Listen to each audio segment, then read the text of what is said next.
It could not have happened anywhere else other than Las Vegas. Love makes the world go round, but money greases the wheels. There's a lot going through Las Vegas. You have beauty, riches, intrigue, mystery. Viva Las Vegas! Viva Las Vegas! Infamous convicted killer, Margaret Rudin. Margaret Rudin locked up for about 2 decades. This story is an absolute roller coaster. It's one of those fact is stranger than fiction. After 4 failed marriages, Ron met Margaret Rudin. Her millionaire husband, Ron. He was shot in his sleep and his burned body was discovered in the desert. I think it's a story of greed personified. And that huge land deal, that's motive. Ron was shot and killed, we know that. And then the question is, who's behind it? Margaret Rudin indicted on murder charges. A lot of people thought that Margaret Rudin had to be innocent. Others believe that she basically is the most evil person on the face of this earth. Margaret Rudin, unfazed, stoic, cold. Killed him for money. Fled the scene. You spot Margaret Rudin, call our hotline at 1-800-CRIME-TV. Black Widow. That's the persona from the media coverage and the fact that she was charged and convicted of murder. Find the defendant guilty.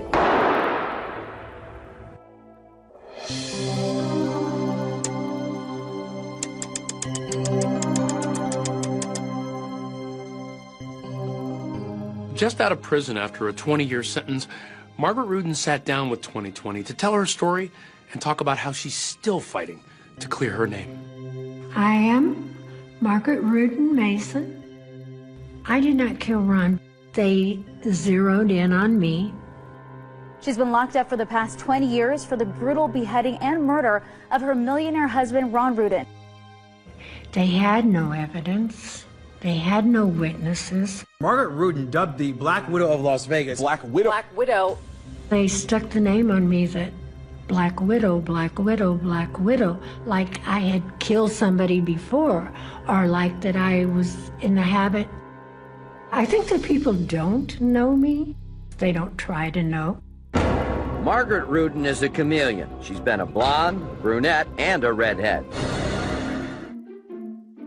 I like change. I'm a Gemini. She's a chameleon, definitely. I like to wear wigs. I like short, I like long, I like curly, I like straight. I don't want to look the same way all the time.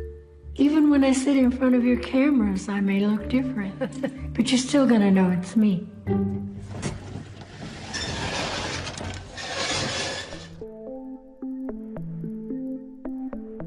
I'm Greg Mullinex. I'm an attorney here in Fresno, California, and I represent Margaret Rudin.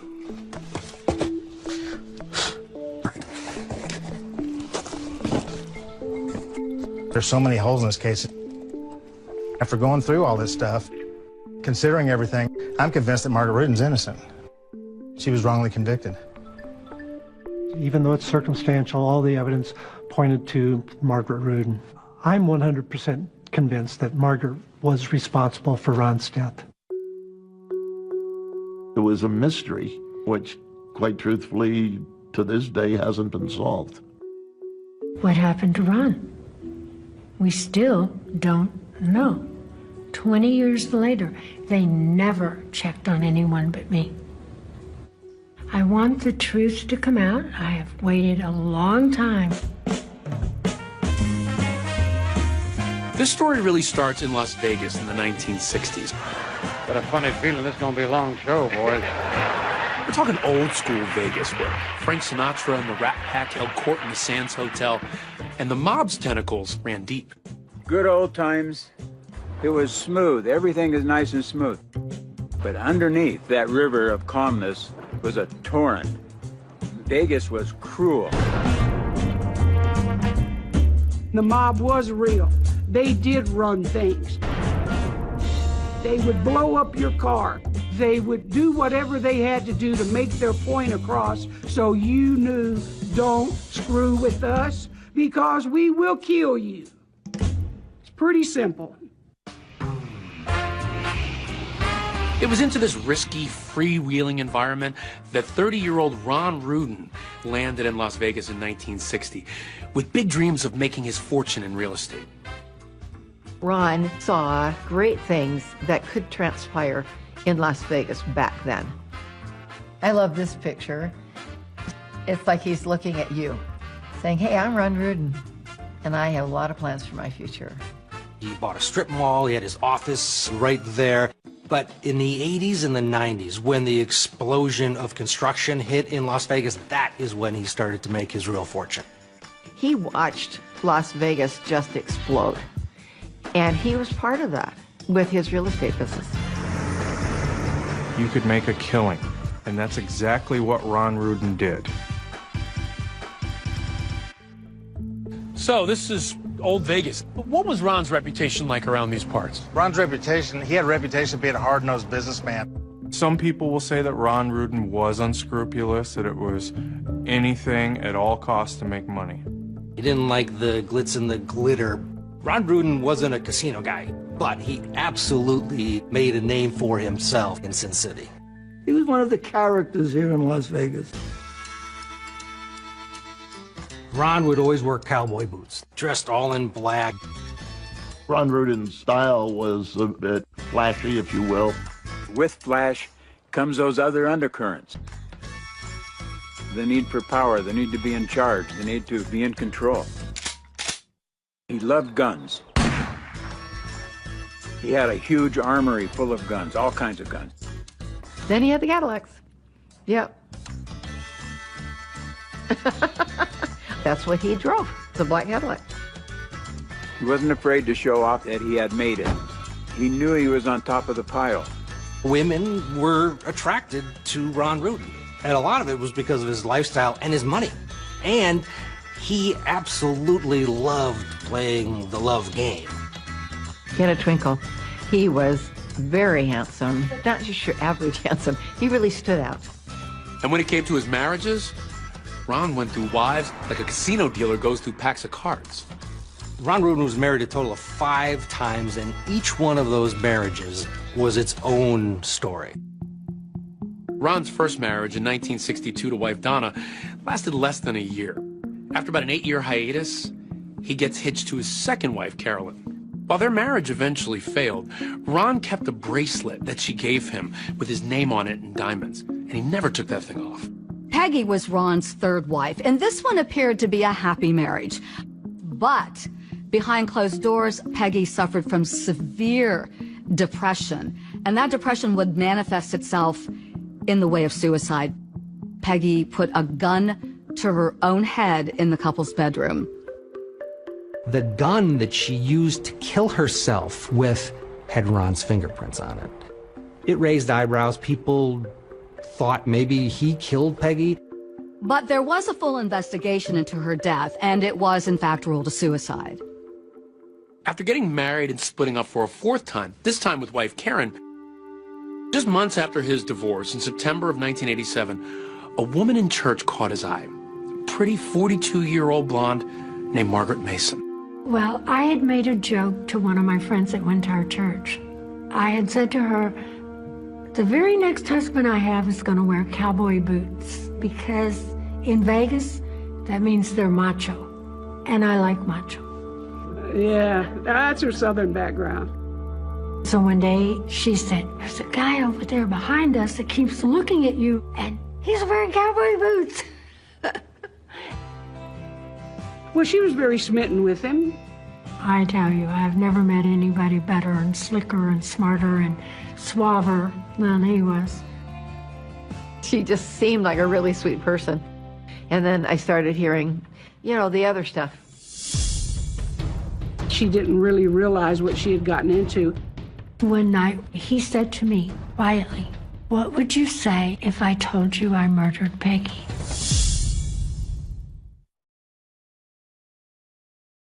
Going to the chapel and we're gonna get married.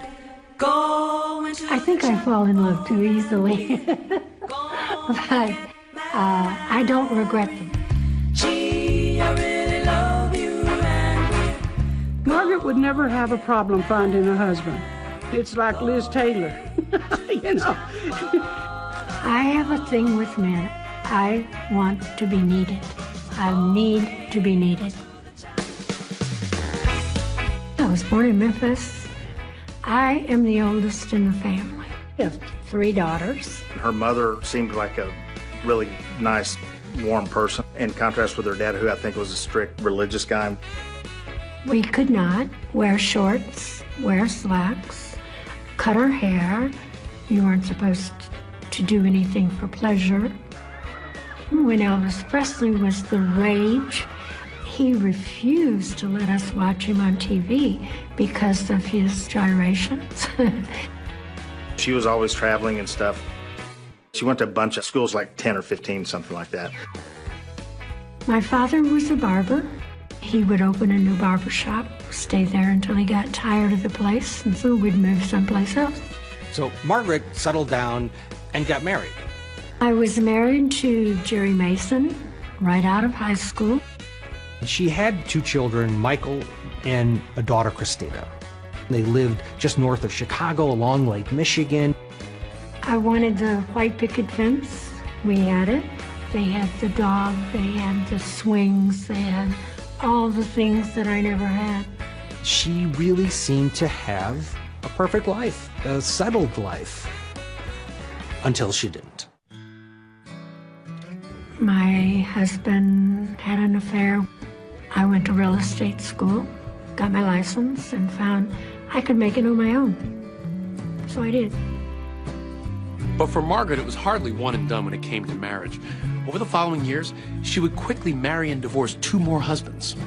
I think I'm easy to be married to because I'm a people pleaser. That's why none of the men in my life ever asked me for a divorce. Not one. I always had to bring it up first. By 1981, Margaret was looking for a fresh start in life, so she moved to Las Vegas, where she got married and split up with husband number 4. But just 4 months after the divorce, she decides to roll the dice again and marry wealthy Vegas realtor Ron Rudin.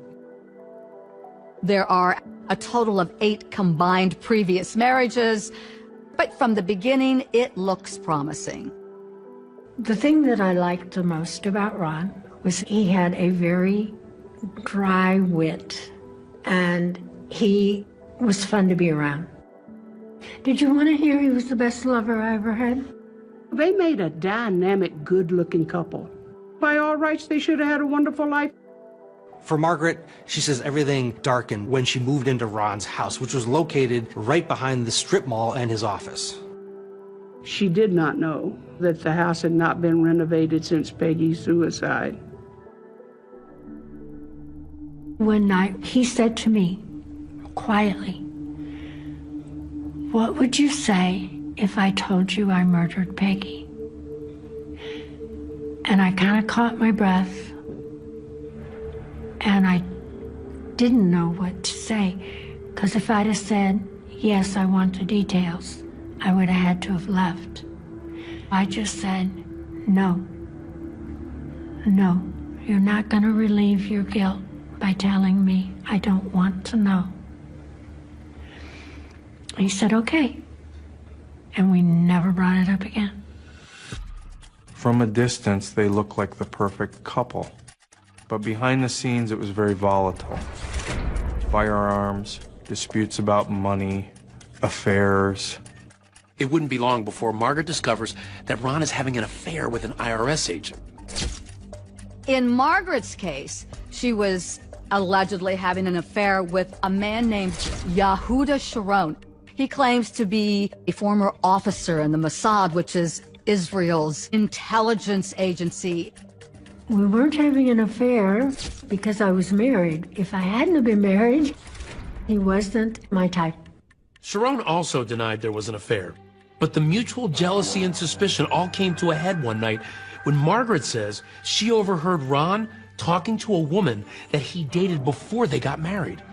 And we got into an argument because he didn't care that I heard the conversation. It gets to a point where Margaret pulls a gun on Ron in the bedroom. He slapped me. And so I got the gun. He wrestled it out of my hand, and I knew that was the closest to death I was ever going to get by the look on his face. And I said, okay, that's it, I'm out of here. And he said, no, no, no, you don't have to go. I promise you nothing like that'll ever happen again. They went and had some counseling. She got to understand him a little bit better. She loved him. She really didn't want to divorce him. It was Ron that went back to get Margaret. And people believe that Margaret stayed with Ron because she, at this point, was after his money. I called him, and he says, Margaret's diagramming out how she's going to split up all my money. And he says, I'm really getting nervous. I told him, you better watch your back. And to add to Ron's worries, at the time, he was knee-deep in a massive real estate development deal that he was struggling to get financing for. We're up here at the Lee Canyon property that Ron Rudin owned. It's near Mount Charleston. It's about an hour outside of Las Vegas, about 8,000 feet. And Ron had hoped to make a development up here. And apparently, Ron was expecting an offer on this property. He had several million invested in this project called the Retreat at Lee Canyon. Lee Canyon is currently a ski resort, but in the 90s, there were questions raised about how Ron was funding his plans for an RV resort at the location. Ron, at one point, apparently approached some people that were affiliated with organized crime seeking, money to help develop this place. Well, he got paranoid. The older he got and the worse he was drinking, and he really started getting paranoid. He had a horrible fear of people, and he had guns, but he was still always afraid.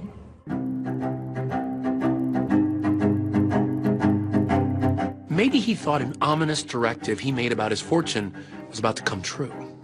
Ron almost seemed to predict his fate by putting in his will that if I were to ever die of foul play, look at the people around me who stand to benefit from this fortune. So that tells you something's not quite right. What would make a man have his attorney draw up a directive that says, in the event that I die under any strange circumstances, my death is to be investigated thoroughly? I think he was frightened.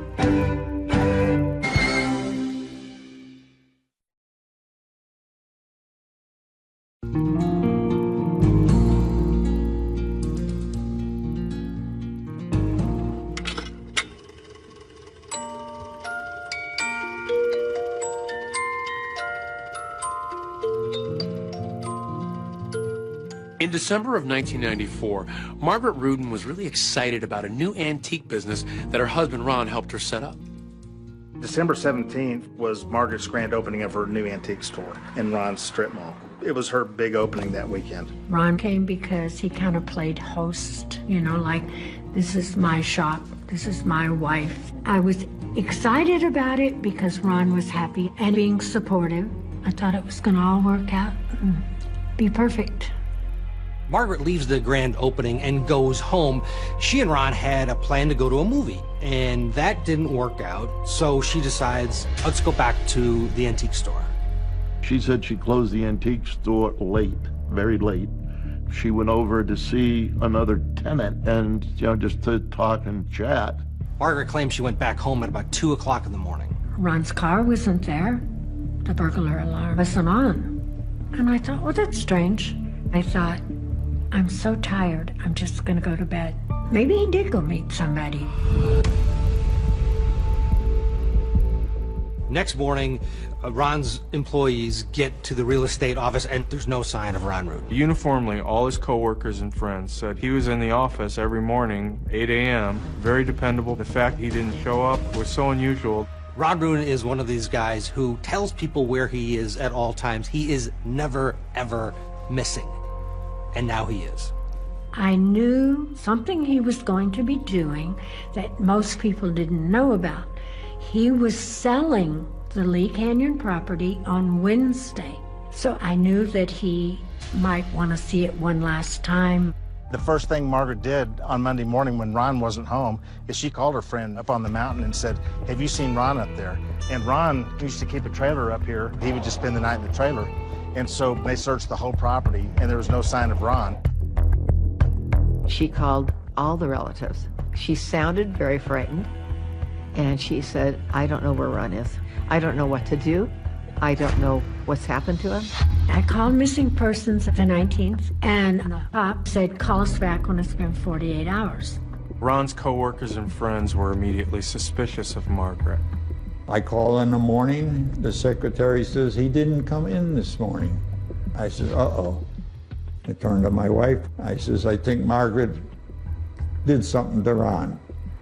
And detectives did a cursory search of the shop and the house. At that time, they didn't find anything that would give them, cause to investigate any further. When the detectives talked to her, she didn't seem to be worried about Ron being missing. She seemed to be more concerned about his finances.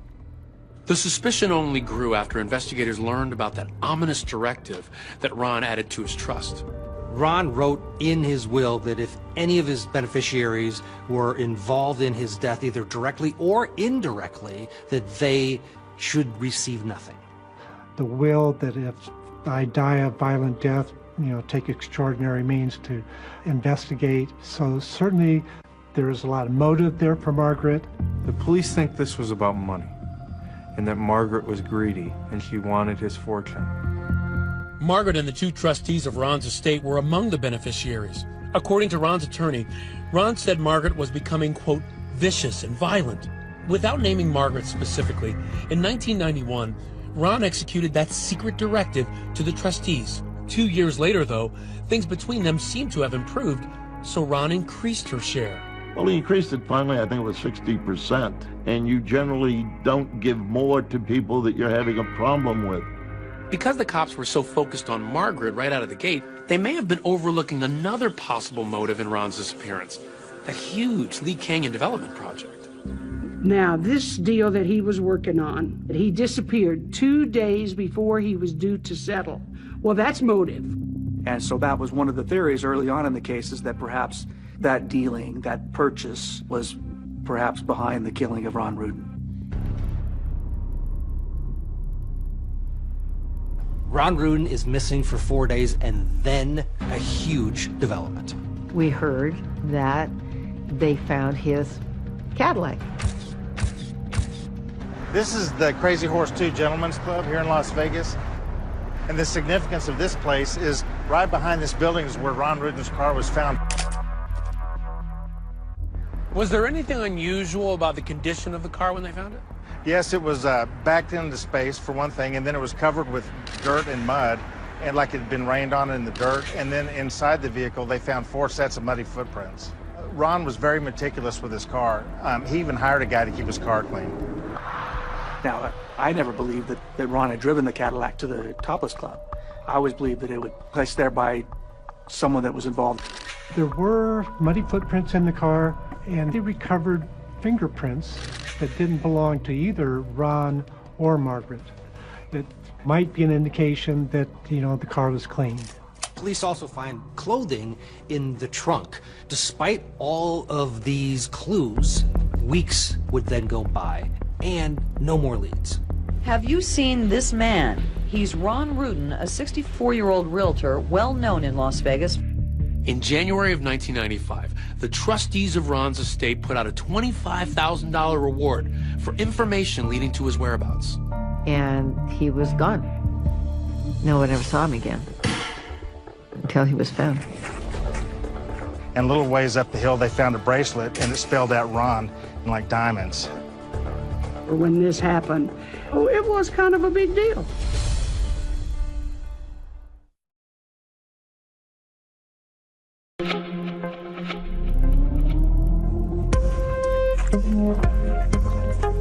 Okay, here we are about 60 miles southeast of Las Vegas, near Lake Mojave, at a place called Nelson's Landing.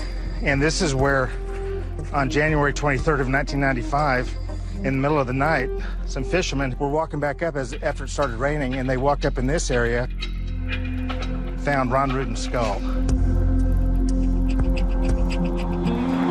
Well, it seems like the case was being actively investigated, but nothing was coming forward until his remains were found. They found a burned area over here that looked like some bones had been burnt there. When the cops came to tell me about Ron, your mind can't take so much at one time. They had said that Ron's skull had been found, that he was dead, he'd been shot. I was in shock. Well, that was heartbreaking, absolutely heartbreaking, you know, to think of him that way. So, Greg, what else was found up there? Okay, well, Ryan, you're standing by where they found Ron's remains, most of them, and then up here was Ron's gold bracelet, and it was unique because it had his name Ron, R-O-N, spelled out in diamonds. And that bracelet was Ron Rudin. There it was, Ron, written right on it. Now, when they found the skull, it had 4 bullet holes in it, 3 in the back, and then 1 from the front. They identified the skull as belonging to Ron Rudin because the teeth on the skull were still intact.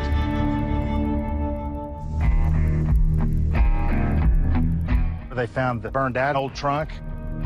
There was some belts, metal belts that had wrapped around the trunk. What we believe is the body in the truck had been placed there on the hill and that it had been burned. If you go and look at the way it's all laid out, it was a signal, a sign. It was left there to tell a story. The skull, the bracelet, the Cadillac, it's all left there intentionally. You know what? It's an old mob movie. They automatically assume when a spouse is killed, the other spouse is guilty. Of course they should have investigated Margaret, but their total focus should not have been on Margaret. And that trunk they found at the crime scene, they're convinced it came from Margaret's antique shop. The trunk did become crucial because the hardware was said to be from a humpback trunk. We believe there was a receipt that came back to a humpback trunk in her inventory, but there was no humpback trunk at the store. So I'm thinking about Margaret. She's slim, maybe, I don't know, 120 pounds. Right. In your mind, would it have been possible for her to dump the body here? I don't think so. I think it would be difficult for a strong man to do it because you're talking about way up there on the hill and then dragging everything down. I don't think that Margaret could have loaded the body in a trunk by herself. I think there was someone that helped her. And they come up with her supposed boyfriend, Yehuda Sharon. So what they do is put both of them under surveillance. The theory was that Margaret shot him while he slept, and that she called Yehuda and asked him to help. He had rented his van, and he had taken the back seat out. And therefore the theory was that somehow Margaret got Sharon involved in moving the body. Sharon's story was he was going to go to his part-time job in California. He ended up turning around and coming back to Las Vegas. When you look at how much mileage Sharon had put on that rented van, could his story that he went partway to California be true, or did he go to Nelson's Landing? Either's possible. Yeah, Mr. Sharon had an alibi. He claimed he had nothing to do with it, and his girlfriend at the time told investigators that she was with him the weekend that Ron was reported missing. It all checked out. There's no proof of Yehuda's involvement in this. He portrayed this as a witch hunt, you know, that they were out to get Margaret and he got sucked into this. I have no proof of that. I'm convinced that he had far more knowledge than he let on. You can see how they looked at things and they tried to fit it in their narrative. Oh, well, she has an antique store. He rented a van. Oh, he must have been involved in it, even though he had an alibi for the time.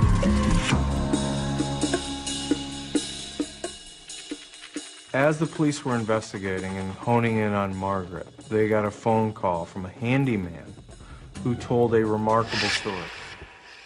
Augustine Lovato tells investigators how he was hired by Margaret Rudin to clean up their home. That information would actually lead to Augustine Lovato receiving a $25,000 reward. He came forward and talking about all this blood that was found in the bedroom and all the alterations of the house that he had been asked to do. He would tell investigators he also notices a red substance sort of gurgling out of the bathtub, which he also thought potentially was blood. When he talked about he could hear this gurgling. It's a drain. You put it in, it drains out. You can find blood afterwards, fine, but it's not going to be gurgling 4 days later or an hour later. Well, it's awfully strange that your missing persons detectives were out here. They didn't see any blood. How did Lovato see something that wasn't there however many days before? She hired Lovato to remodel the bedroom, but Ron was still just a missing person at that time. It wasn't a homicide case. He tells police that while Ron was missing, Margaret hired him to make some changes in the house. I wasn't renovating the house. I knew I was going to need a way to make a living if he didn't come back, so that I could support myself. I decided I could open a tea shop that I had already talked to Ron about, and everything in there was going to be antiques that I could sell. I wish I'd have been able to do it. It would have been a success. The trustees had left me with no choice. They cut off Margaret's money. She was getting a small paycheck from Ron's business. They cut that off. The trustees named in Ron's will justify it by saying they're simply carrying out Ron's specific directive that no one gets any money who caused his death by violent means. It was really, really petty. After Ron's disappearance, they immediately took over the trust. By New Year's Eve, they had already cut me out of everything. I no longer have my shop in Ron's property, so they were letting me have a message. They were in control, and they intended to make me penniless, and they succeeded. There's no forensics that ever puts Margaret involved with Ron's death.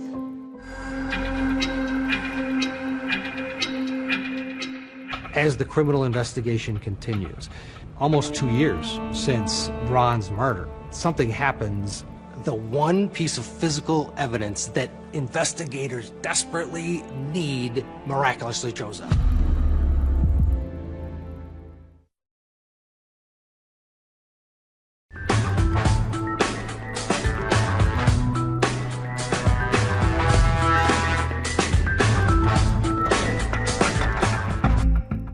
It's 1 year after Ron's death, and Margaret is fighting two big battles. One, the trustees of her husband's estate, his $12 million estate, are keeping her from getting any money. Secondly, she's under suspicion for murder. And she's just being bled dry. I mean, she's got no income. They're trashing her name everywhere. The newspapers even were saying, first time a murder case is going to be settled in a civil trial against Margaret Rudin. It was right before she was to testify. From a criminal perspective, we were really looking forward to her testimony. That was going to be very, very telling. If the trustees can convince the civil courts that she, Margaret, in fact is responsible for the death of her husband, she will not be entitled to any of the $12 million. Ron trusted me. He wanted me to have a part of the inheritance because each time that he redid his trust, he increased my percentage by 20%. He would not have kept increasing the percentage if he had any doubts about me whatsoever, or if we had a bad marriage. He wouldn't have. The battle ends up just basically fizzling out. Margaret ends up settling for $600,000. And if you take out the $429,000 that she owes her attorneys, far cry from the millions that she was set to inherit if indeed he had died of natural causes or she wasn't under any suspicion. This was a very tricky investigation, and the police struggled for a long time to discern exactly how Ron was murdered. And they suspected he'd been shot while he was sleeping, but they never had the murder weapon.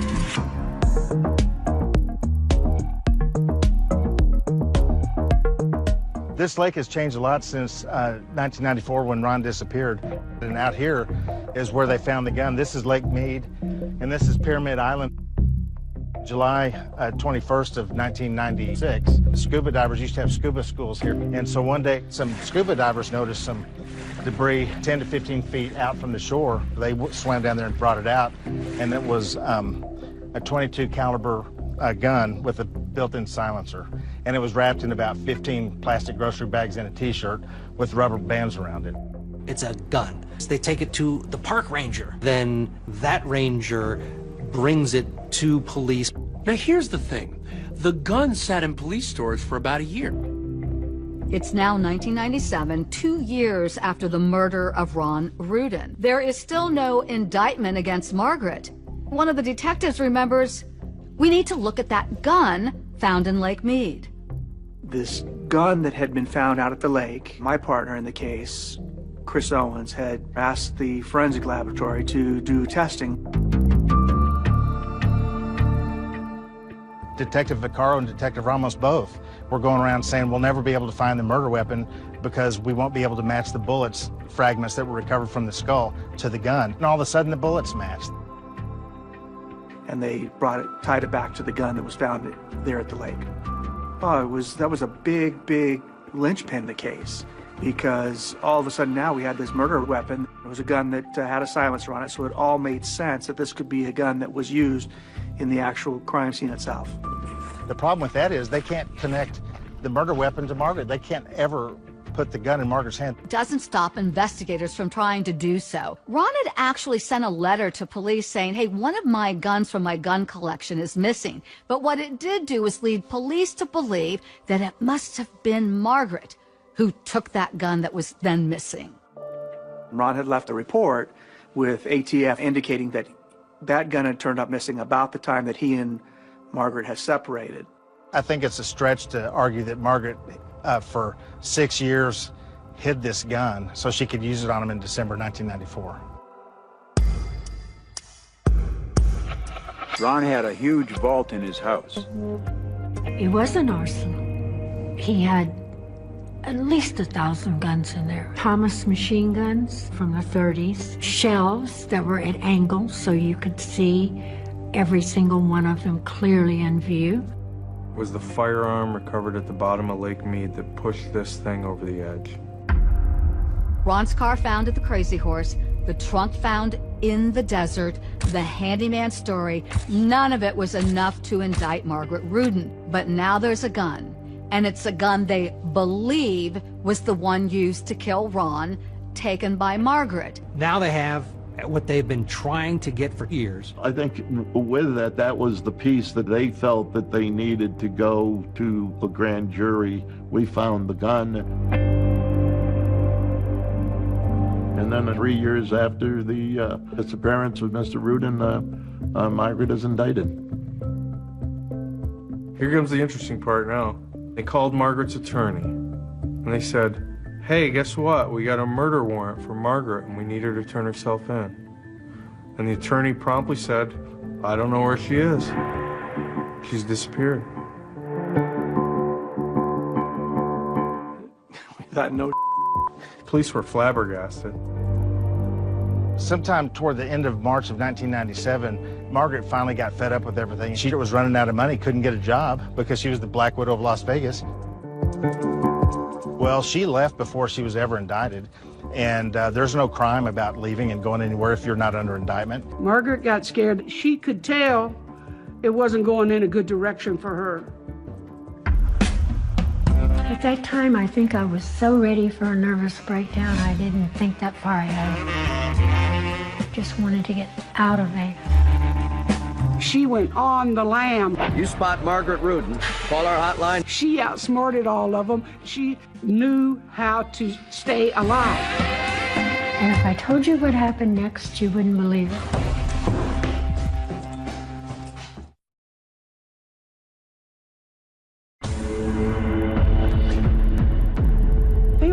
basically assume when the spouse is killed, the other spouse is guilty.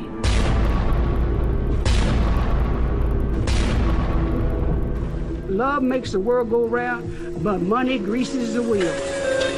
There's no sign of Ron Rudin. And he was gone. Margaret Rudin, dubbed the Black Widow of Las Vegas. The Nevada Black Widow. They never checked on anyone but me. You spot Margaret Rudin, call our hotline at 1-800-CRIME-TV. She had at least 2, if not 3 wigs. And then we came across several IDs. She went on the lam. She outsmarted all of them. Boogie, how often could you be that lucky? Margaret just doesn't know that luck is going to run out. 42 years. That is the worst trial that I've ever had. You were wrong doing that. It's unfair to Mrs. Rudin, Judge. Listen to me. They had no evidence. They had no witnesses. There's no fingerprints, DNA, no forensics. It was a circus. My right side. Whole body'd have to go this way. I made a ruling and it sticks. This was just a travesty of justice, and I was part of that travesty. It's the biggest regret of my life. It really is. Sometimes what happens in Vegas stays in Vegas, and sometimes it goes on the run. Why would you flee if you were innocent?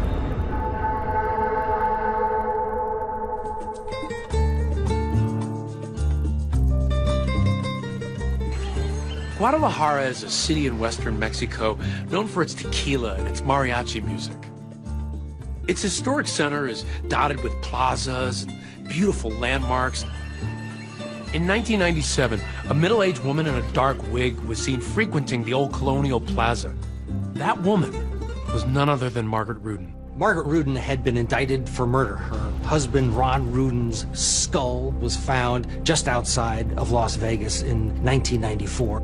Police instantly zero in on Margaret. They believe they've got a solid case. But it's only after police finally have what they believe to be is the murder weapon are they able to charge Margaret Rudin with murder. Everything that had gone wrong, the way it was handled by the police and the prosecutors, and I got really scared.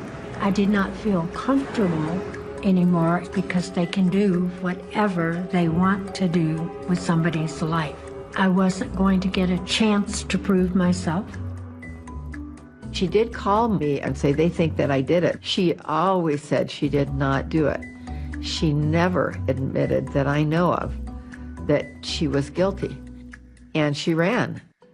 When Margaret fled, it cemented public opinion, right? People thought she was guilty, right? Why would you flee if you were innocent? I left for, I thought, a better life than what I had in Vegas. I wanted peace of mind. Mexico, they don't care where you're from. They don't pay attention to you. Once Margaret ends up in Guadalajara, she finds an apartment in a building with mostly other Americans, and she sort of works into the fabric of the downtown atmosphere of this Mexican city. I love Mexico. I like their way of life. Nobody knew me. And I thought, this is a good place to live.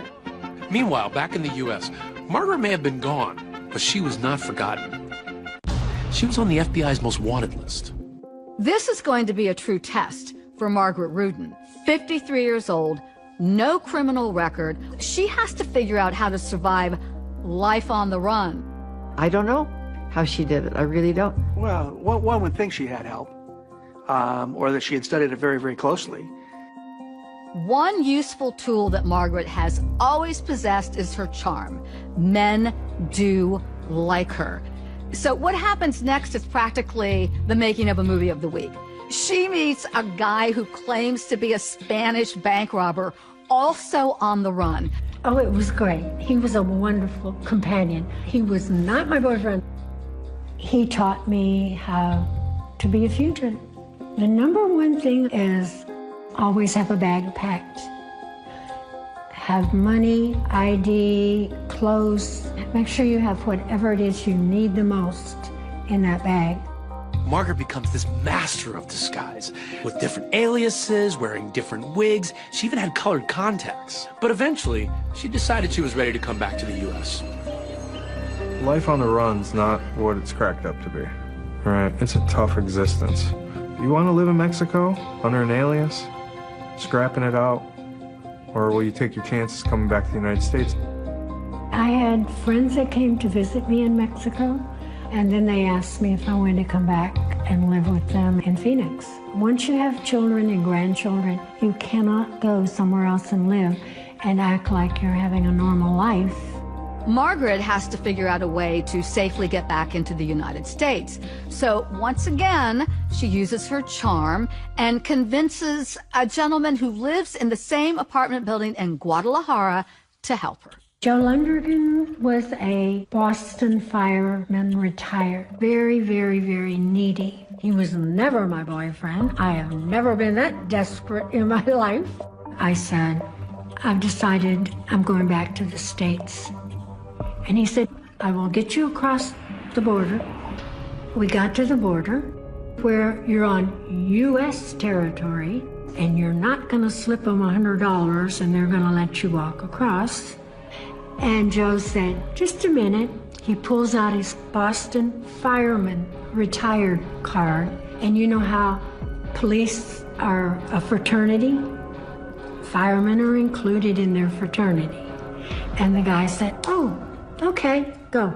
You can both go. Margaret and Joe Lundergan part ways. He heads back home to the Boston area, and she settles into a new life in Phoenix, assuming yet another identity using the name of her friend. Margaret is in Phoenix. She's gotten herself a room at the YMCA. She once worked in the hotel business. So that's a bit of a resume, and she uses it to get a job at the San Carlos Hotel. My poor manager, he used to say, if you ever tell me you're going to quit, I'll kill you. And I knew I was going to have to quit at some point. Margaret was the subject of as high-profile a case as you'll ever get. What could drive a woman to murder? Love? Sex? Money? Well, for the woman in our next case, you're going to have to answer that question yourself. And she was repeatedly on America's Most Wanted. And she was the Black Widow, right? This was the label. Where's the Black Widow? Have you seen Margaret Rudin? You spot Margaret Rudin, call our hotline at 1-800-CRIME-TV. Someone that she worked with saw the America's Most Wanted and said, hey, that's Annette, and she called the tip line and the police officers responded. So the cops showed up at my door and said, somebody thinks you are so-and-so and we need to see your ID. And I had gone the day before and got legit Arizona ID with my picture on it, you know. And they said, let me check it in the computer. Came back and said, nothing there. So they left. I picked up my bag, called a limo service, which we used at the hotel, and I said, would you please pick me up on the side entrance? So the limo took me to where I wanted to go, and I was a fugitive again. It is funny. I mean, how often could you be that lucky? It's time for another chapter in Margaret's life on the run, and she heads east. But then a pizza delivery man shows up at Margaret Rudin's door. Is he there to deliver an end to her lucky streak?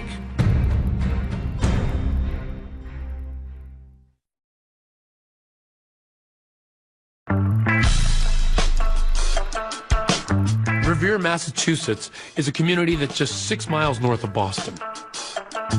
It's a blue-collar community, very diverse, and with the USA's oldest beach is Revere Beach. This area was kind of known as the Boston mob community. But this is where they operated, in that general vicinity. No one asked many questions in Revere. Margaret barely makes it out of Phoenix when she hears from a friend that Joe Lundergan needs her help. And Joe said, I have 2 knee surgeries and hip surgery. And would you ask Margaret if she would come take care of me? Margaret is able to, in Revere, carve out a new life on the run.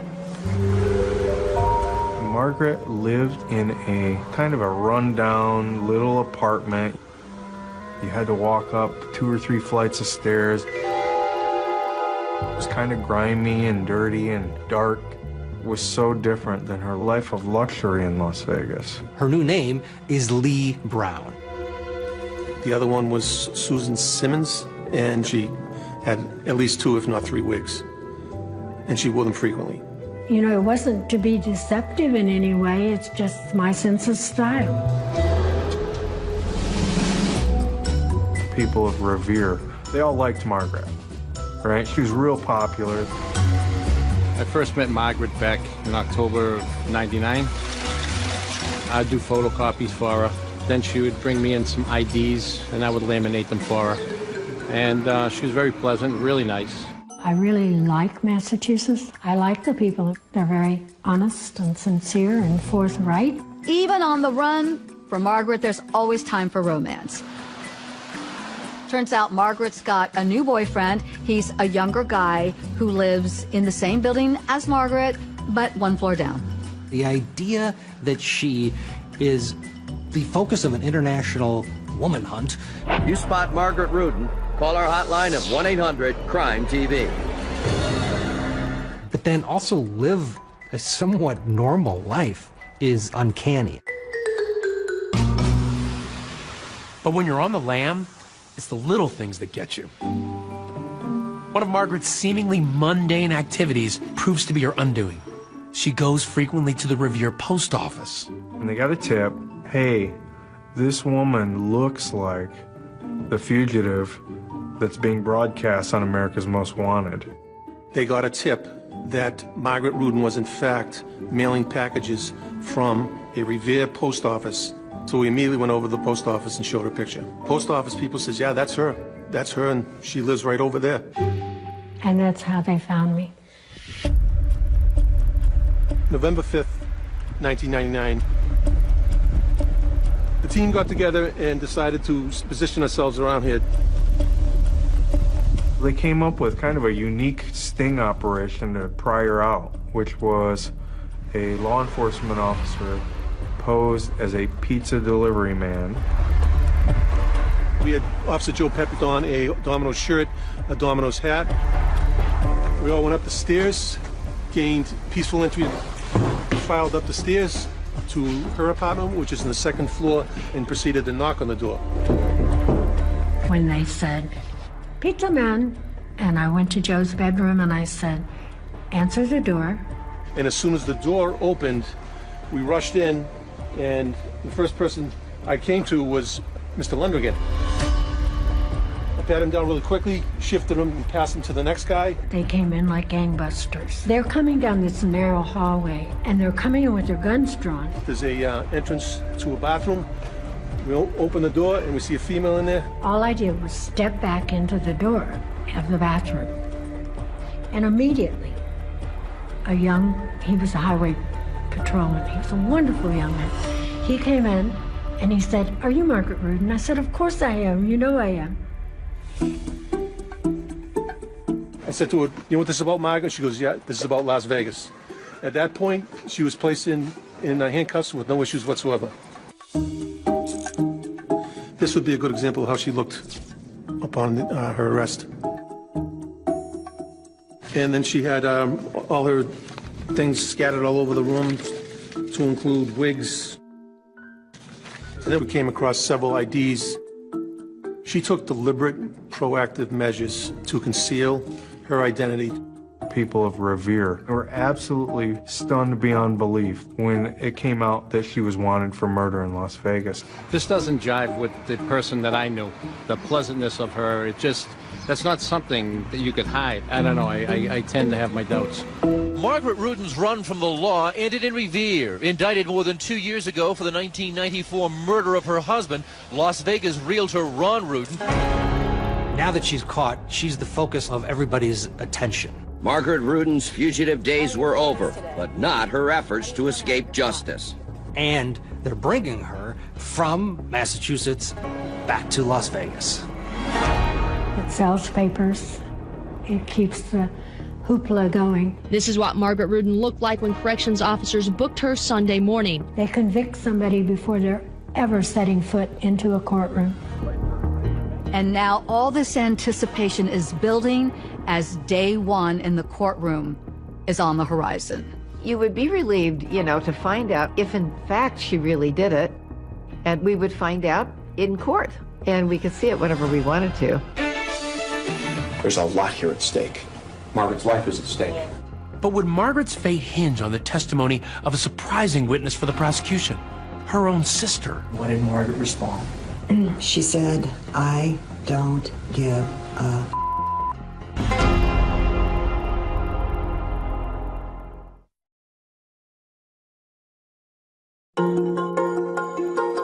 When you think of Las Vegas, you think of all that sizzle on the Strip. Now it's all moved to the Clark County Courthouse, where Margaret Rudin is about to face trial for murder. March 2nd, 2001, it is time for the Rudin trial. Adding to the drama inside the courtroom, this trial would make its way into living rooms across America.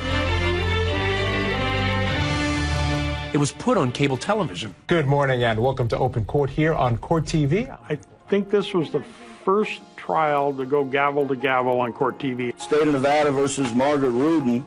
The world is watching as this woman who has been on the run, accused of murder, is now sitting in the defendant's chair. I did not know the magnitude until trial started. There's a lot riding on the case, and I remember really feeling the weight of that case. I've never talked about the Margaret Rudin case. The state ready to proceed? Yes, Your Honor. They hand me the file, and I says, "This is going to be a tough one." Mr. Owens. In opening statements, the prosecution portrays Margaret to the jury as a ruthless, greedy woman who will do anything to get her husband's millions. The evidence will show at the time of Ronald Rudin's death, Margaret Rudin was a 60% beneficiary of that properties and assets that were in that trust. And in comes Michael Amador. All right, Mr. Amador. In his opening statement, defense attorney Michael Amador raises a lot of eyebrows when he seems more intent on talking about himself rather than his client. I could be a wonderful, caring father, coaching soccer and basketball and helping kids with homework and doing all those things. It was hours of rambling and talking about himself. This is a great day for me. This is a culmination of a career. The purpose of an opening statement is just to indicate what the evidence is going to tend to show and not go into your personal beliefs and your passion and your soccer dad. I never heard that in an opening statement in my life. I remember minutes into the opening statement of the defense saying to my co-counsel, "Hey, give me a cigarette, this thing's over." And I don't smoke. Things started out bad and they went to worse by the first day. Prosecutors lay out their case that Margaret shot Ron to death in their house. And experts testify that they found traces of Ron's blood spatter in the bedroom. The spatter that you saw in this case that you described was consistent with what you've seen previously as well with regard to gunshot wounds and high-velocity spray. Yes, it is. The conclusions that were being drawn that because there was the blood, therefore this had to be the place. But the place for what? What type of a scene was this? Suicide. And can you tell the jury where that was? In the bedroom. In the middle of the trial, this astounding revelation comes to light when the jurors learned that Ron Rudin's third wife, Peggy, had actually shot herself in the head in that very bedroom. We found blood evidence of blood spatter. Well, that was contaminated by the suicide of Peggy Rudin. That really cut a different way than they wanted to. As for the murder weapon, the prosecution links the gun that was found at Lake Mead to Margaret, saying Ron had reported to the ATF that the gun went missing from his collection back in 1988, right at the time that Margaret was moving out of the house. A year into the marriage when they were having the divorce problems. That gun had turned up missing about the time that he and Margaret had separated, and he believed that she had taken the gun. If she somehow is so clever that she's kept this gun under lock and key such that no one knows where it is, she brings it out right to the place where it could be found. And that's what you have to believe beyond a reasonable doubt.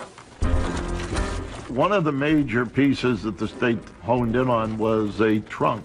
They claimed that Margaret had stuffed the body in it somehow, took it out there, burned it, and now what they're trying to do is tie the trunk into Margaret Rudin. And to help make that connection, the prosecution calls Bruce Honeback. He's an antiques dealer who claimed he sold the trunk to Margaret. Can you tell me when it was that you sold this particular trunk to Margaret Rudin? At the very beginning of our relationship. So, late spring, early summer? Yes, sir. Of 1994? Yes, sir. Investigators always believed that Margaret had helped transporting that trunk, and they pointed the finger at her suspected paramour, Yehuda Sharon. In what looks to be a major nail in the proverbial coffin of Margaret's case, Yehuda Sharon is called to the stand as a prosecution witness. Yehuda, okay, check this out. They told him, we're going to charge you with the same murder that we're charging her with. However, if you flip, we'll give you total immunity. Now, what's up with that? I know that I received immunity. From what? I have no idea. Did you kill Ron Rudin? No, I did not. Did you help kill Ron Rudin? No, I did not. Did you help dispose of his body? No, I did not. Did you go up to Nelson's Landing in December of 1994? No, I did not. And it still baffles me to this day, how do you give him immunity and you don't know what he's going to testify to? No charges were ever brought against Sharon. It turns out that the attempt to get something out of Yehuda Sharon just fizzled. The prosecution now puts a lot of its hopes on the next witness, Margaret's sister Donna. Why is it that you testify as you have today? Because it's the truth. Because I felt it's what I had to do. Donna wasn't my friend. She never had been my friend. She's very difficult, and I don't trust her any further than I can throw her. Donna testified about how she helped Margaret take financial documents from Ron's desk. Donna's not finished. She tells the jury that the day after Ron went missing, Margaret said to her, you know, I talked to the police about Ron in the past tense. I said, I hope that doesn't mean that you know something. And what did Margaret respond? She said, I don't give a...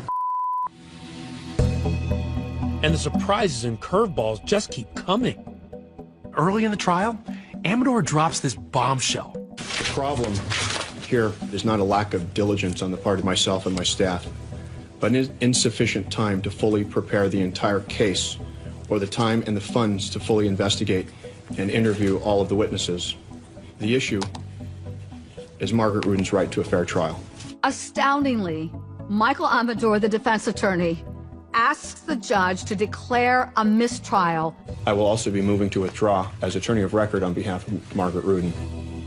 Michael Amador wasn't who he said he was. One thing that I've learned over the years, you better have a voice because you can't depend on somebody else. The trial is not a perfect thing. Ms. Rudin has not been denied her rights under the Constitution. Based upon the foregoing, the motion for mistrial is denied.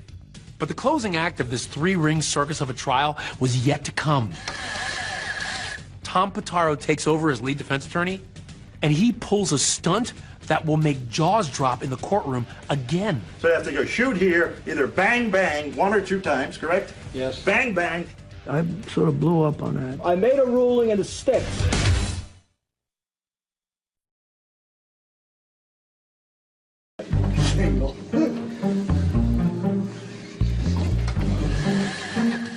The jury in this case has seen all kinds of craziness, and it's not over yet. Now the defense wants to recreate the actual crime scene in the middle of the courtroom. So the whole body would have to go this way to get the head now facing the back. Well, the idea was to demonstrate to the jurors that the prosecution's theory of the case was not correct. The defense team's novel courtroom exhibit seems to fall flat when Judge Bonaventure is clearly not amused. I'm going to caution a jury that you were wrong doing that. It's unfair to Mrs. Rudin, Judge. Listen to me. You better not start yelling, Mr. Pitaro. I made a ruling and it sticks. At all. I sort of blew up on that. I said, this is the most ridiculous thing I've ever heard. It was a circus. Well, yeah, you know, he got upset a few times, but that's what he gets paid for. After over 9 weeks, the prosecution and the defense finally rest in one of the longest trials in Vegas history, sending jurors off to deliberate. The real nasty down-and-out fight doesn't happen in the courtroom. The real fight starts in the jury room. I'm Ron Vest. I was the foreman on the Margaret Rudin, Ron Rudin millionaire murder trial. Ron Vest, yeah. Very overbearing, but he was very angry because he actually felt on that first day of deliberation that he'd be home by dinner. According to Ron, this case was a slam dunk, and it really wasn't. This thing was a slam dunk with a stepladder. I mean, it just was. And when you start adding up who had the means, who had the motive, who had the opportunity to do it, there's only one person. And then we had the lone holdout. She couldn't point to evidence as to why Margaret didn't do it, and we're all ears. What do you got? There was no direct evidence against Margaret. There were no forensics. There was nothing. And I thought to myself, oh, great. There's your reasonable doubt. We went through 6 days of deliberation where I was not budging. The foreman wanted me to dismiss juror number 11 because she was the only holdout. And I said, no, her actions weren't such that she needs to be excused. And if it's going to be a hung jury, so be it. Ms. Rudin, will you stand up, please? Have you arrived at a verdict? Yes, sir, we have. So it was packed courtroom. Cameras were rolling. There was a lot of suspense because the jury had been out for quite a while. Oh, it's tense. It was really tense. I can remember standing up and reading the charges, and then I sit on the count 2, on the murder count in the first degree. We find the defendant. And I can remember pausing briefly and symbolically. We find the defendant guilty. When the verdict was read, you hear somebody sobbing. That was me. Because I caved. And all I could do was look up at Tom Patero and Margaret Rudin and mouth, I'm sorry. I'm very ashamed of myself that I let that happen. It's the biggest regret of my life. It really is. When they came back saying guilty of all counts, I was surprised. I was surprised at that. You know, juror number 11 should have stuck to her guns. When she came out guilty, you know, we were all relieved, you know, that she was going to go to prison. Margaret Rudin was looking at me when I said guilty, because I know she did it. And she didn't even blink. It was a blackout. It's sort of like when the cops came to tell me about Ron, and then your mind goes, I can't take anymore. I don't know how to take it. The court sentences you to life imprisonment with the possibility of parole. None of this ever had to happen. What no one really knew at the time, except for a handful of people, was that Margaret Rudin was offered plea deals multiple times. There had been so many issues with regards to the trial itself that we were concerned about, you know, what would happen with appeals. They, being the prosecution, were going to give her credit for time served. I think I even told her, I said, so you do another year and a half, and you'd be out of custody. She didn't hesitate one bit. Oh, no, Judge, I'm innocent. I'm not taking any deal. I can't plead to something I didn't do. 5 times I was offered a plea deal. I never considered, I'm not going to admit it. I don't care if I'm 110 and I'm still waiting. I'm not going to admit to something I didn't do. And that takes a lot of chutzpah. Even afterwards, one of the prosecutors came up to me and said, you know, I'll still give it to you. Dumbfounded that she rejected the offer. Okay, then. Maybe she is innocent. Wow, Margaret. I honestly don't know what to say to that. I really don't. That's unbelievable. She went out to the Florence McClure prison out in the Smiley Road. It's on the outskirts of Las Vegas. Smiley Road. Who would put a women's prison on Smiley Road? What a sense of humor. She wasn't being broken by the system. She had a belief that she was going to get through it. It hardens you. You know, the only way you can bear a lot of the things is you have to only think about what's good still. One person who reached out to Margaret in prison was holdout juror Corinne Kovacs. She had befriended and written Margaret during her long prison stint. The catalyst for me was I needed to personally apologize to this woman for what I felt was my fault. Well, you know, the travesty was my fault. As the years went by, there were lingering questions of whether or not she actually got a fair trial. This was a show. I mean, it was just terrible. And could she have received a fairer trial? Yeah, she could have received a fairer trial and better defense counsel, but what do you do? What do you do? 42 years, that is the worst trial that I've ever had. The only regret I have, should I have allowed a mistrial in the very beginning because of Mike Amador? It might have had a different outcome for Margaret Rudin. But now, 20 years after her conviction, could unsolved mysteries about Ron Rudin's death finally lead to Margaret's name being cleared? There was 4 sets of footprints, muddy footprints in the car. They never established whose footprints they are. There's all sorts of questions, and who are the 4 people in that car? This case is still pending. I don't know if you know that. Tune in for the next chapter. She wants to prove she did not do it. Wow.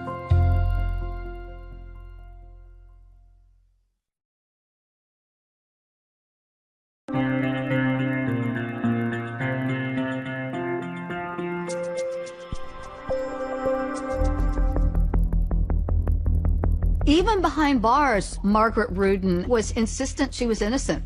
She files an appeal to have her conviction overturned on the basis of ineffective counsel.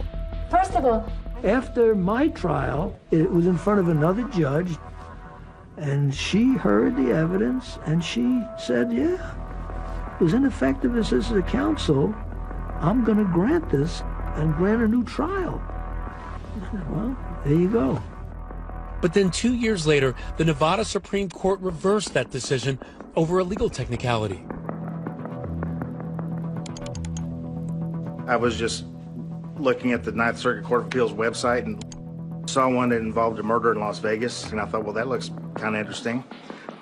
I just started getting mad, and I started reading it over again because I couldn't believe it. So I went out there and met her, and then I agreed to represent her if she got a new trial. There's no fingerprints, DNA, no forensics that puts her at the crime scene. She's not stupid enough to kill Ron Rudin in the bedroom of their home, put him in a trunk from her antique store, haul him out and burn him and leave him. I would really like to be able to exonerate my name. Yes, I have the energy to sit through another trial. Innocent. I would be proven innocent. Margaret appealed again, and the case is currently pending, waiting for a federal judge to make a ruling on whether she gets a new trial. Why are you convinced that she didn't do it? Because the physical evidence just doesn't add up. They didn't have a strong enough lead defense attorney to challenge all the evidence that was admitted at trial. Mullenix says one of those key pieces of evidence is the murder weapon. Remember, prosecutors made the case that Ron had reported the gun missing back in 1988, and that Margaret had taken the gun and used it to kill him. She had an opportunity to take the weapon in '88, and she probably just kept possession of it for all those years. There's no evidence that the gun is the same gun. There's no serial number of this gun being reported missing. The state says there's a letter that implies that Margaret took the gun when she moved out of the house. What do you say to that? Well, I've got the letter right here, and Ron Rudin wrote it back in 1988, and he says that he has a suspicion that the gun was packed away or taken by person or persons unknown during my wife's packing her furniture and personal belongings for storage. So it could have been anybody? Could have been anybody. He had hundreds of guns in that house. Another key piece of evidence that Mullenix says helped sway the jury was that burned-out antique trunk that contained Ron's remains. Remember, an antique dealer testified he sold the trunk to Margaret. Can you tell me when it was that you sold this particular trunk to Margaret Rudin? Right at the very beginning of our, well, at the very beginning of our relationship. So here we got a guy that supposedly sold her the trunk. To me, that was one of the bigger factors in the conviction. It turns out the guy who originally sold the witness that trunk came forward after watching him testify on court TV. The person says, hey man, I did not sell that trunk to him. I sold him something else. Yes, I remember a small case like we carry roller skates in. He said, that's it. And I said, Bruce, that little case is too small to put a cadaver in. But the jury didn't hear from that man until after the defense had rested. Mullinex contends by that time what he had to say was ineffective. And when we asked the jury foreman about that testimony, he told us he doesn't even remember it. But this is the first time hearing of this. You know, when you sit there for over 2 months and you have what you think are all the facts presented at the time, you don't like to hear later that the antique trunk dealer who said, I sold her that trunk, has been debunked. You don't like to hear that. Mullinex says there are a lot of mysteries surrounding Ron's murder that remain unanswered a quarter of a century later, including the riddle of what was found inside Ron Rudin's abandoned Cadillac. There was 4 sets of footprints, muddy footprints in the car. They never established whose footprints they are. They also found clothes in the trunk of the car. Those clothes were never tested for DNA. Instead of answering questions, they raised more questions than answers. Back then, DNA was different than it is today. Bring it out. You still gotta have the proof somewhere. Bring it out. Let's have it under DNA standards today. Even former prosecutor Gary Guyman says that there were investigative avenues that weren't fully pursued, like that huge Lee Canyon real estate deal Rudin was working on that was set to close just days after he went missing. Yeah, I always believed there was fodder in the Lee Canyon business dealings, but it never got developed, and there's just seems like there's so much left in the process. He was involved with some very wide assortment of not so nice people.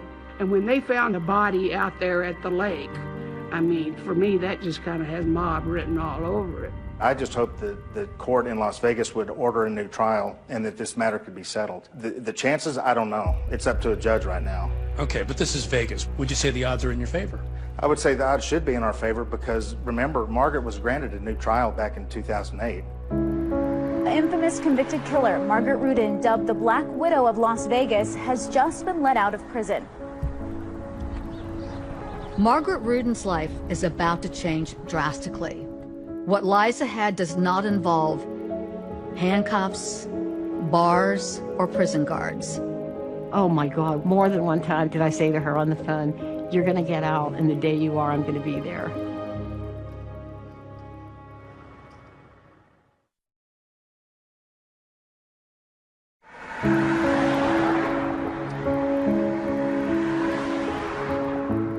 The infamous convicted killer, Margaret Rudin, dubbed the Black Widow of Las Vegas, has just been let out of prison.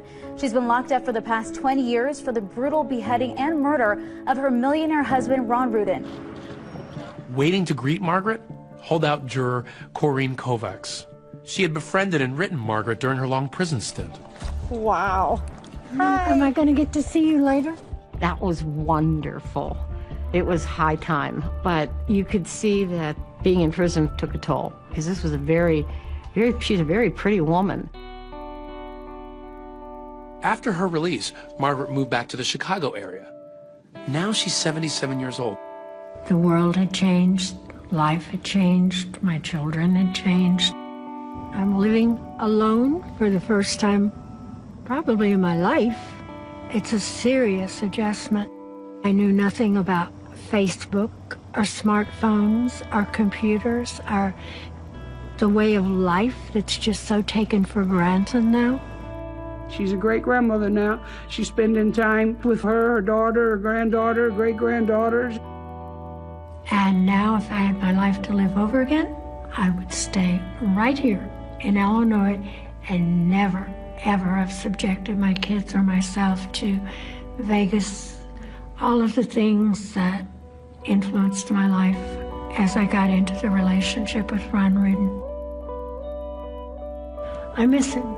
I look at the pictures now and think I wish he was here. I wish I had had more pictures. These are his younger years. how happy he was. I just thought of him up in heaven with my husband. I think because of the details of the murder, how heinous it was, and because it was motivated by money, by greed, that personally I think she should have stayed behind bars. I did not kill Ron. And I have no fear of meeting God and saying, I did not. I'm not going to have my children or my grandchildren live with that. Look at her. Her mother did it. I don't care what you think. I don't care what you think. I don't care what you think. God and I know.